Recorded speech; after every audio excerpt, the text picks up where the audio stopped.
والسلام على من لا نبي بعده أما بعد السلام عليكم ورحمة الله وبركاته dhammaan dadka halkan ku kulansan qaybahooda kala duwan haday ugu horeeyaan dhaqanka Soomaaliyeed oo qiimaha iyo qaayaha runtii dalkan u leh haweenka Soomaaliyeed ee halkan ku soo kulmay dhalinyarada siyaasiyiinta waxgaradka ugu horeeyo inaan ka bilaabay ahayda salaanta musharax madaxweyne Cabdullaahi Maxamed Aadan Professor Salaamullaahi dhammaantiin waad salaamantihiin galab wanaagsan maalin wanaagsan salaantaas kadib waxaan rabay inaan halkan runtii taariikhda walaalkay wax yar aan ka xuso murashaxa madaxweyne mudane Professor Salaamullaahi waa walaal aan muddo dheer aan runtii soo wada shaqeynay ma aha nin la ii sharaxayo ama la iiga sheekaynayo waxaan soo shaqeynay fatrad adag muddo dheer ayaan siyaasadda dalka ayaan wadaagnay marxaladda adag ee dalku uu marayo sidii aan uga saari lahayn qof kaliya kama bixin karo meesha aan marayno 2 3 5 wuxuu u baahan yahay dalka Soomaaliyeed maadaama aan meel khatar gaarnay aan soo kabanayno wali dhibkii uu jiro waxa laga maarmaana waxgaradka Soomaaliyeed inay isu yimaadaan oo ay tashadaan war sideen dalkeena u samata bixinaa maanta meel fiican baan maraynaa noloma ogola in dibna loo celiyaa la rabaa war sideen hore ugu soconnaa marka mudane Professor Salaamullaahi wuxuu ahaa dadka runtii fatradaas dheer aan soo wada shaqeynay ee aan ku arkay sifaadka runtii aad iyo aad u qiimaha badan oo ugu horeyso diin ugu horeyso waa nin Ilaahay ku xiran oo salaadaha Ilaahay markii la gaarana kaciyo dhaha salaadii la gaaray aan aadno nin wadaniyadu ay ku weyn tahay nin mutawaadica nin dadka dhageysta nin talakeen ah tala raaca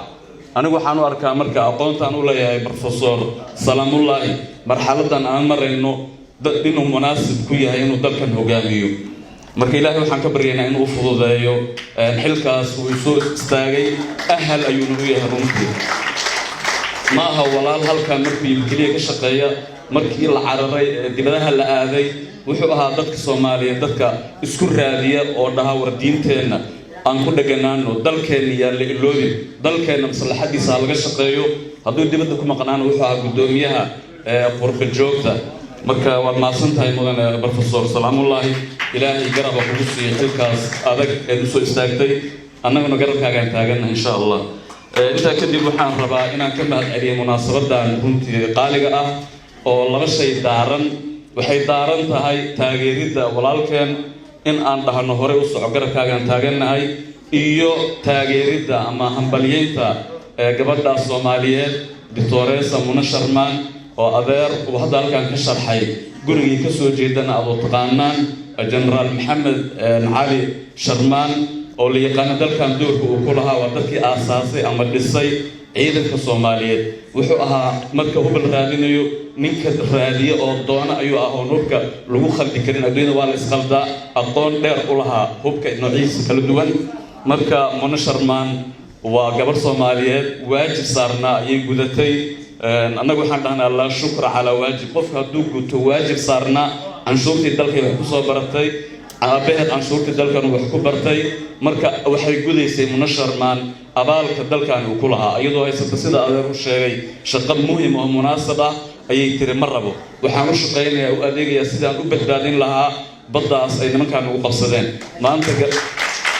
gabadhaas aan xildhibaankeeda ahay adeerkeedna la joogo ugaaskeedii nala joogo iyo qaybo badan oo bulshada halkan ugu martaqaaday mudane Salaamullaahi waa ninkii ugu horeeyay ee beesha ay ka soo jeeday Muna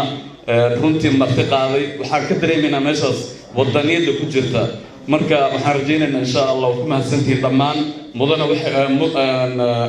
Muna Sharmaan waxay gudatay waajib dalka ka saarnaa sida aabaheedba uu u soo gutay isagoo waayeel wali dalka ugu shaqeeyo marka waa salaamantiin dhammaantiin waxaan u rajaynaynaa walaalkeen Salaamullaahi guul wa salaam